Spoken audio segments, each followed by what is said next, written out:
All right, folks, welcome back to the channel. In this video, we're going to be looking at the back nine at the Chickasaw Disc Golf Course, otherwise known as the Saw, which is good to differentiate now because there's two courses in Chickasaw. One's called the Reservation over by the elementary school, which is a little bit more of a bigger open course. It's been featured on the channel before. You can check it out. I'll drop some links down below or something like that from a tournament I recently played there. But anyway, we're now taking a detailed look at the back nine here. I'm preparing for a tournament that's coming up called the Southside Kickoff. I'm not sure if I'm going to get to film that tournament, but I did want to at least film some practice rounds to get some content out there because it's been a while since I put content out. But again, a lot of that's been due to weather. It's been incredibly hot, well over 100 degrees Fahrenheit almost every single day. You know, 110 to 115 heat index. So feels even hotter than the 100 degrees it already literally is. And also we dealt with thunderstorms on top of that. I've had some family stuff I've had to deal with. So it's just been tough to get content out here recently, but I'm glad to finally be out and get something going. If you didn't see the front nine, please go check that out. But yeah, now we're gonna get the back nine started. We're here on hole number 10. It is 320, 325 feet, low ceiling off the tee, slopes right to left. Plays really good for the forehand if you have it as a right-handed player because the left side is the most open to work a disc through. But it also, a straight backhand or a slight backhand turnover can work. Again, it's just all about staying smooth and steady and just, you know, staying under this low ceiling, and it really is also kind of wind dependent.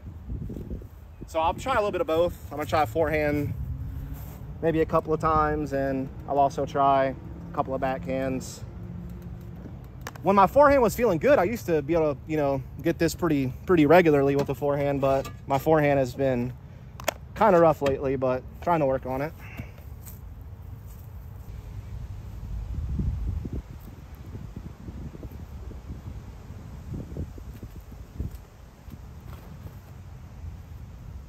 Better, not flexed enough, and not enough forward push. Now I'll try a couple of backhands. I'm gonna kind of play it out left, hope I can get some turn. If not, it's a pretty easy par.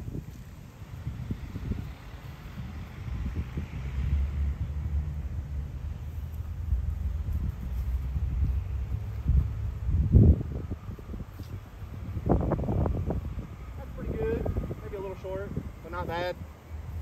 Pretty solid center cut. Same thing. That was a Saint. This is a Saint Pro, so this is a touch more stable, but pretty similar. Not too much different.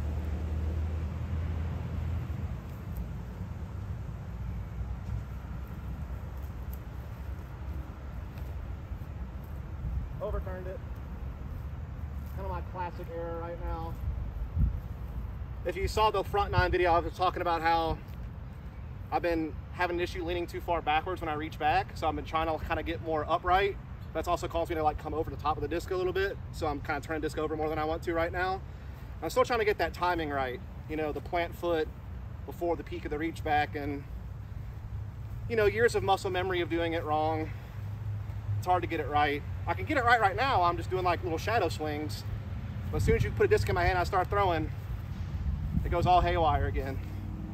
I'm also trying to fix my plant foot because I've been kind of planting and then opening my foot before I throw, and that's been a trouble too, so whatever. Well, there was the backhand Saint. It's pretty solid, maybe just outside circle one, like 45, 50 feet. A little shorter than I wanted, but not terrible. Definitely still a chance. Definitely an easy par. The Saint Pro basically went just as far, but turned over way right, so be kind of a tricky upshot for a par. And then the forehand I threw, the third forehand I threw, the Emperor, it was just a little shorter than this disc, but same line. And then the Czar actually got pin high, but it got tangled up in these trees over here on the left-hand side, so just overturned it. But either way, not too shabby. All right, so now we're at hole 11. It is a par 4, 400 or so feet, maybe a little longer. The T sign, I don't know that it's accurate anymore because the pin's been moved since I think that T sign got made. T sign says 370, but I know it's longer than that. So yeah, it's probably like a little over 400 feet, but it is dog leg right, downhill. There is a Mando you have to stay left of in front of the red tee there. So it kind of plays mostly for either a straight backhand towards the ditch downhill, and then you just play an upshot from there, or you can play a forehand up the middle that kind of hyzers out away from the ditch to try to stay a little safer in bounds. I like the forehand on this hole personally. Just got to make sure you don't throw it too straight. Otherwise, you could, you know, push too far forward and get into that OB ditch. So you really want to stay short of the ditch. So having something that really stables out nice is really what you want.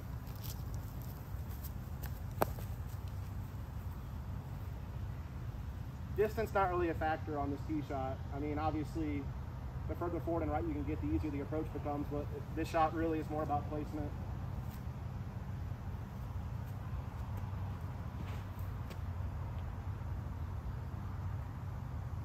Didn't quite get the height on that. Right line, not the right height. One more.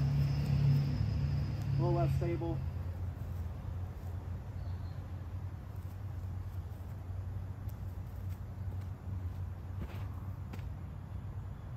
That's a little better.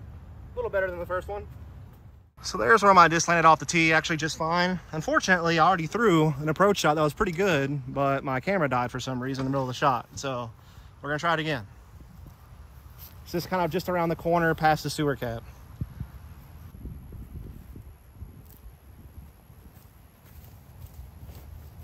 That's good. Might be a little short, but that's the right line. That's a similar line to what my first shot took that you didn't get to see, but it went further. So you can see that blue disc there on the ground. That's the one that I threw second that you got to see. It's a little short, but had a good line. And the first one I threw is actually basically parked that unfortunately I didn't catch on camera. So it's a little unlucky, but all in all, definitely a hole I can birdie if I get two good forehands, but if not, a pretty reasonable par. All right, so now we're at hole 12. It's just under 400 feet, but plays pretty downhill. You also got to cross that ditch though. You can kind of see the wooden bridge there on the left-hand side. That's the ditch line.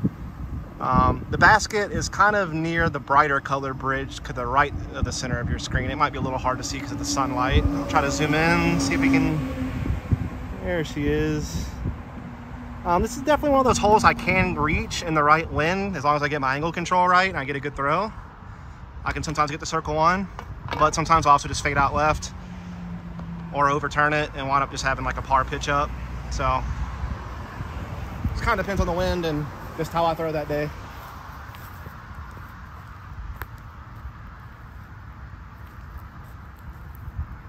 I'm gonna try to stay away from that loose dirt on the left side.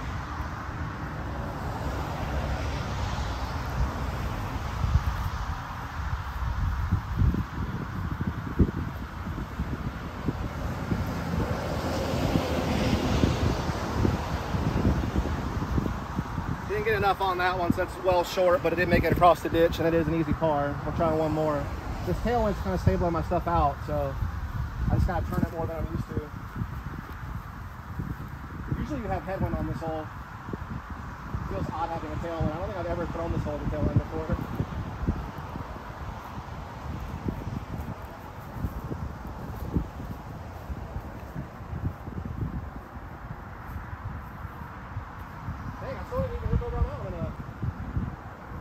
Oh well, they're both like within 70, 80 feet of the basket, easy pars.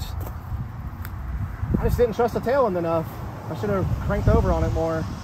It's definitely a significant tailwind, so I understand why it happened, but those discs are usually so understable for me that it's hard for me to trust really getting on one into a tailwind and letting the tailwind do its job. So that's on me.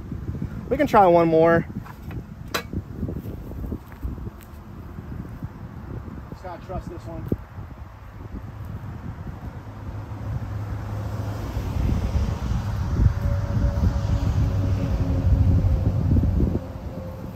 Not enough height. That was better commitment on the angle, but just I didn't give it enough height to get there, but not bad. Those are all pars. So yeah, most of my discs got roughly pin high, but I just didn't get them over right enough because I didn't quite trust my disc in the tailwind enough, but still maybe some circle two putts. That last one I threw is actually maybe like close to edge of circle one, but probably still more like 40 feet. So yeah, all easy pars. The one has a chance at maybe a long birdie putt, but still more likely than not a par. All right, so now we're at hole 13. The sign says 300, but I'm getting like 315, 320 whenever I'm using the rangefinder. Throwing into a little bit of a headwind right now. So we had tailwind on the previous hole. We're kind of going back the opposite direction.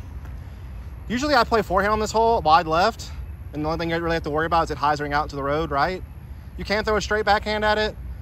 The OB is behind the basket if you go over that brick wall into that yard. But other than that, it's just the road right as OB is the only thing you have to really worry about. Again, when I had a good forehand, I used to be able to get to circle one and have a birdie plum this hole. But lately, my forehand's been all over the place, so probably not going to get there. But if I throw a smooth forehand that's decent, I should at least guarantee myself to be in the fairway and pretty easy pitch up for par. As long as I don't release like crazy early into the road, should be good.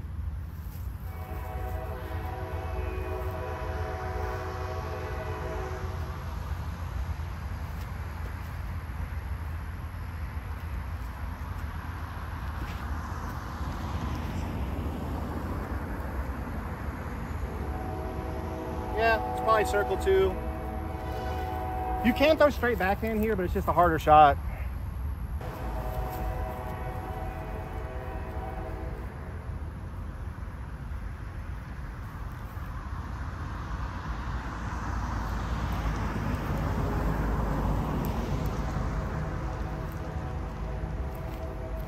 That'd be good. Oh yeah, that's circle 1. Maybe I might go backhand here. I think the forehand's safer for me, but backhand's good to fight the gap. All right, so on that last hole, the backhand was actually well within circle 1. It was actually like 20 to 25 feet, which is making me maybe second guess my play on that hole. I might play something slightly understable, backhand out left and let it turn towards the basket and then kind of fade out, maybe get circle 1. So the forehand, which is not quite pushing that distance now. I used to be able to throw like 300-foot forehands, but now it's more like 270 forehands. So yeah, I might consider a different play now on that hole. Let's open my eyes to new possibilities. That's another thing I want to point out real quick is the ditch is cut for the first time in ages for this tournament coming up. So that's good news for anybody that wants to play here leading up to the tournament or for the tournament or even after the tournament. You know, this will be cut really nice and should be this way for a little bit until the rain comes back and grows it up. So makes it easier to find disc and stuff too, if you want to try your luck. So that's that. But now we're on hole 14, about 280 feet, basket dead straight ahead, OB ditch left. If you get into the backyard to the right, that's also out of bounds. It's a pretty skinny fairway, but there's a lot of space to work with on the left-hand side, either on a backhand turnover or forehand. I like forehand because if I throw it, you know, flat or slight hyzer, there's a good chance, as long as I trust it over the ditch, that it's gonna get me in the fairway and at least a par. And if I get enough power on it and get the angle right, I actually can get to circle 1 with the forehand on this hole and get a birdie. Even with my forehand being kind of iffy right now, I still have enough forehand distance to reach circle 1 on this hole, as it's only about 280. I should be able to get the 270 to 260 that I need to get there. So yeah, we're gonna try a couple things, see what happens. But backhand turnover is totally viable. If you throw something flat that's understable over the ditch, let it turn the whole way there, definitely can make that work too, with a mid-range or a fairway.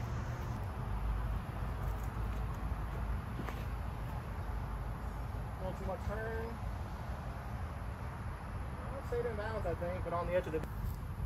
Gotta trust it's gonna turn. Whoops.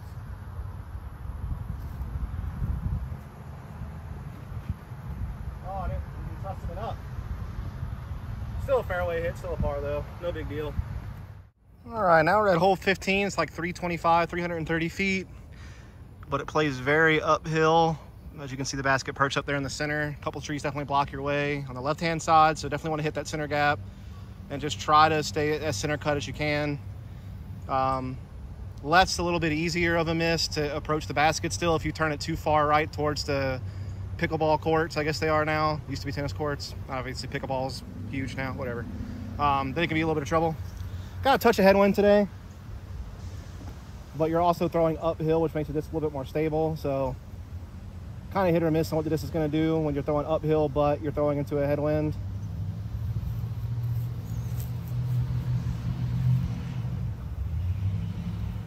Definitely another hole I'm just looking to grab a par on with a nice smooth shot. Not really looking to do anything crazy.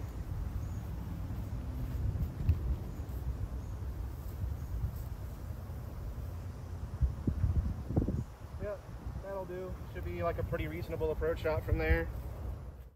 All right, there we are. Just a little bit of an uphill approach there to the basket. Just make sure you don't roll down the hill left. So a forehand probably plays into the hillside a little better than the backhand would.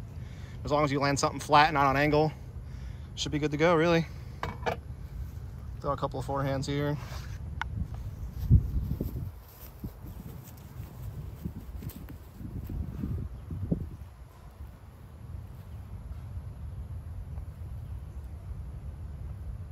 Perfect.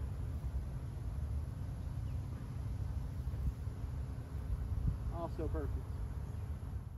All right, so now we're on hole 16, downhill, a little over 300 feet. Blind shot. Kind of just want to throw something over the top of this bridge straight ahead and then have it hyzer left. The basket itself is kind of like through these trees behind the T sign. I'll show you the green when I get down there. But really, this hole is trickier than it looks. It's all about distance control. There's a tree that blocks the right side of the green. So if you're too far, let's say, off the tee, the tree can block your putt. So you either need to make sure you're nice and deep of the tree on the right side of the green or short of the tree on the right side of the green in order to have a look at the basket. But you also need to make sure you make it across the ditch that that bridge is crossing over the top of. So got to get the distance right to get it over the ditch, but you still need to get left enough to get to the basket, and you need to make sure you don't get caught up in that tree on the right side of the green. So definitely a lot of different factors involved. I would say like an overstable mid-range is a really good play here. If you want to play it inside and just try to hyzer it to the green, you could maybe play something a little bit wider if it's a little less stable, if you're putting it on hyzer, letting it glide over. So I think, you know, like mid-range, maybe overstable fairway, probably your best bets on getting there. We'll try a couple of both. Well, I'm going to try a Pyro and a overstable Explorer.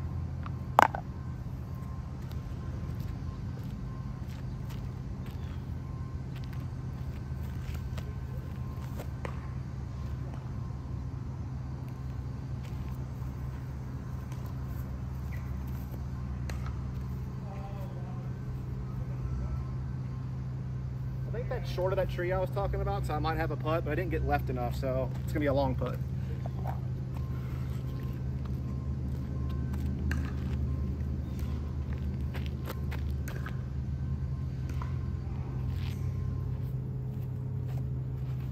Oh, that's too inside. Maybe not.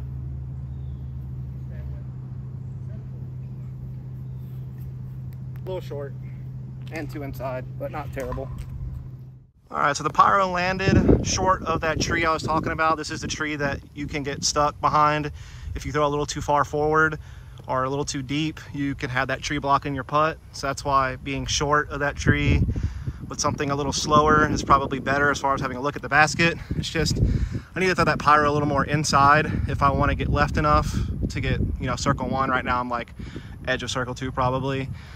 The Explorer I threw actually got pin high, but it's like on the edge of the ditch down there. It's actually safe, but it's still a circle two putt. So just have to try to find something in between the two. I think the Explorer could be good if I throw a little more outside on hyzer. Maybe get like a skip or something. Could be better than the Pyro, but the Pyro is the perfect distance. It just needs to get left enough. So I don't know. It's a tricky one to get just right. All right, so now we're on hole 17, a very tight tunnel shot. It's a par 4. It's probably somewhere between 350 and 375 feet. It plays slightly uphill once you get to the Mando sign you can see up there on the right. I think you can see the Mando from here. Yeah, there it is. So you have to be left of that Mando. So either you have to go straight up the middle and make sure you keep something pretty much dead straight so it doesn't hyzer left into the bushes, or go too far right and risk missing the Mando or putting you in an awkward angle to make the Mando. So dead straight up the gut's definitely a play. Another play is wide hyzer to the right of the trash can. You see there by that one little Y tree. You can play a hyzer like far right and try to skip it in front of the Mando. So you're kind of sacrificing distance, but you're still probably getting a couple of 100 feet, which is giving you like maybe a 150, 200 foot up shot to still maybe get a birdie if you land center cut of the fairway. And I think the right gut's a little easier to hit than trying to go right up the center. Also, if you throw something overstable, it's very unlikely that you're going to go past the Mando. So this depends on what you want to do. Here's a little bit of a better angle to show you that right side gap to the right of the trash can, which I think is slightly bigger than the center gap, but not by much. There's also some like branches that kind of run horizontally between those two trees and on that right gap that you could hit. That could knock your disc down. But I don't know. I'm still kind of up in the air on this hole and what I want to do. I could go kind of putter dead straight, or maybe a mid dead straight, or I could throw something overstable like my Pyro or my overstable Explorer on right side, a little bit of hyzer, try to let it skip left.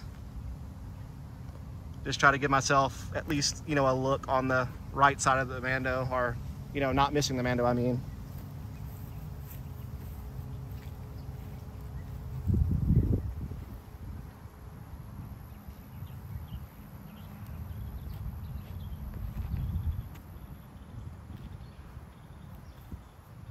I should do that too straight. I didn't miss the Mando, but I'm way right, so it's gonna be kind of an awkward swing into the tunnel. So that's probably a par at best now.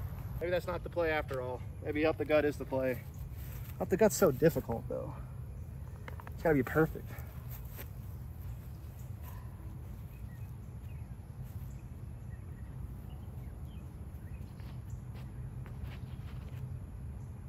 I mean, that works.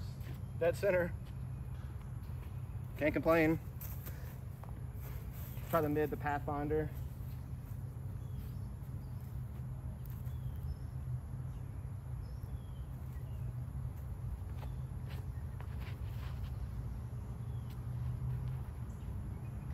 I mean, maybe I should just go up the middle now. It used to be I would go wide right.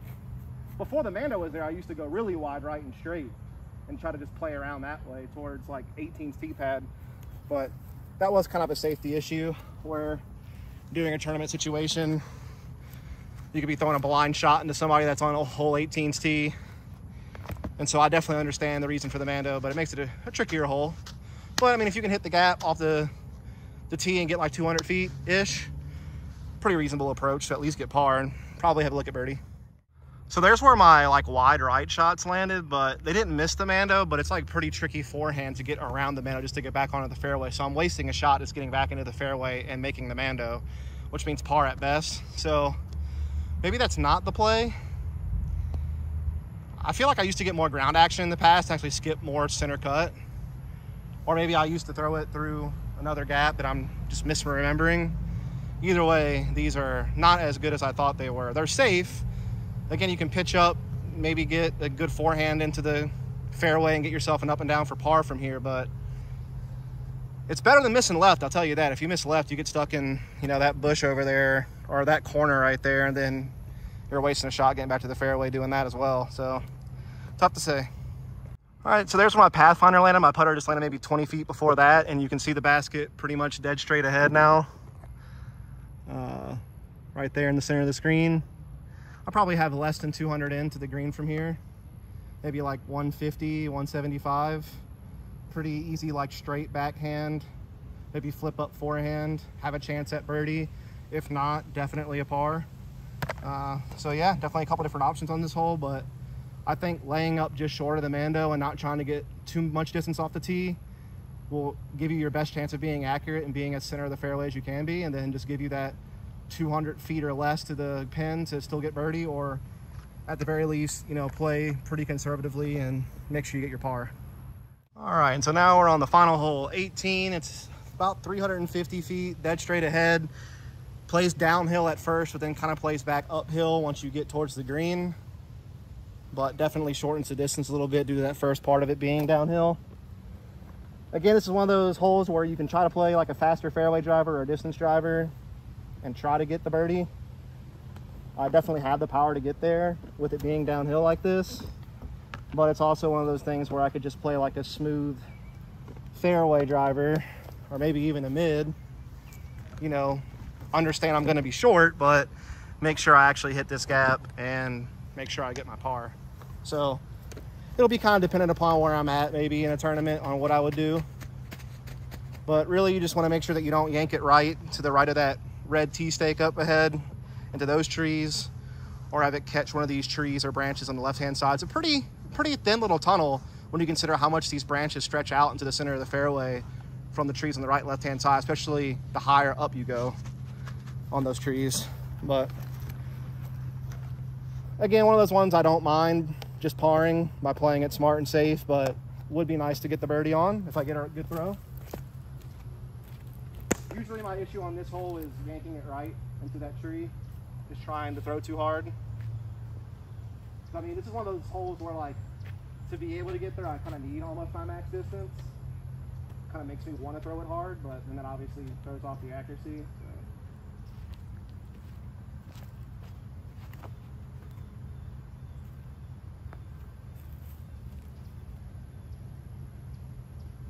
That's dead straight, center cut. Just circle 2 probably. So a little shorter than I want, but not terrible. Now I'll just try a smooth fairway at the St. Pro.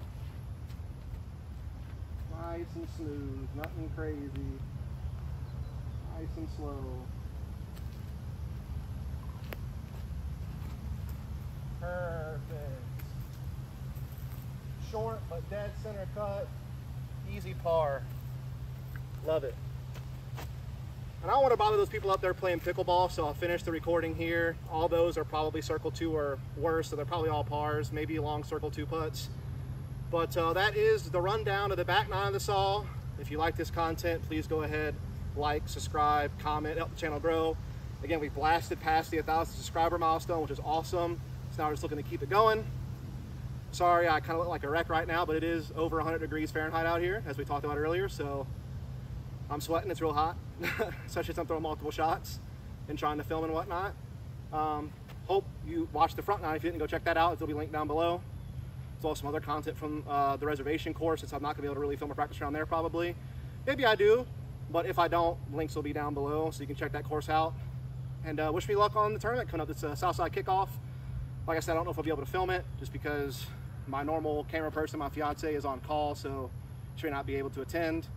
And I don't want to do it myself, because then it's just kind of distracting while I'm trying to play, and I can also distract like my carb makes by taking longer to do my throws because I'm setting up my camera, and it just feels weird doing that. So I may just skip recording it all together if I can't get my fiance to do it, or maybe like a friend to come caddy for me and do it. We'll see how it goes. Again, forehand is something I'm still really struggling with. I'm trying to work on, and that backhand form we talked about through these last couple of videos, I'm still trying to, get that timing right, stay balanced, keep that foot closed. There's just so much stuff I need to work on, and it's so hard to like focus on one thing and just attack that and forget everything else, because then it feels like I'm thinking too much on every throw. It's like every backhand I'm like, don't open your foot, don't lean too far backwards, don't lean too far forwards, stay upright. Like, there's just so much going through my head. And obviously on tournament day, I try my best just to like wipe that all away, and it's just like trust the stroke you have that day. It's like one of the best things I've learned from some of the golf books I've read. It's like the best stroke you have is the stroke that you're showing up with that day, and if you try to think too much or change anything the day of the tournament, you're gonna ruin yourself basically. You have to just do the best of what you've got that day. But right now when I'm playing practice rounds or casual rounds, or when I'm doing field work, that is where I'm trying to tinker with things and try to fix things. So it's been a tough one. I've gotten some help from Matt Gibbons, who used to see me do disc reviews with, and he's definitely helped me out, but breaking muscle memory is tough. It takes a long time. And maybe kind of here are some inspiring words at the end of this video, is that if you compare me to day one to now, I think I'm a better player. But I feel like me now versus me 6 to 8 months ago is the same player, which is tough, because it's like you see this steady improvement for a while, then it kind of plateaus, and I feel like I've been stuck on a plateau for a while. So that's been kind of frustrating, but I'm trying to just keep my cool and just keep pushing through, because I enjoy the sport a lot. Also, here at the very end, special announcement, I will be hosting Tournament Central, pregame and postgame for the Disc Golf Pro Tour for both MPO and FPO on DGN on the live broadcast, which is for free day one, and then it's on the Disc Golf Network every other day. I think the pregame shows are free though on YouTube on the Disc Golf Pro Tour Network's YouTube channel. But anyway, I'll be hosting that show again, like I did for DDO and Preserve, but I will be doing it for Worlds and USDGC/Throw Pink. So I get to host it for 2 majors, which is awesome. Can't wait to do that gig. Hope you folks tune into that. And that'll do it. I've been rambling a lot, but I had a lot to say, and I wanted to make that a little bit of an announcement.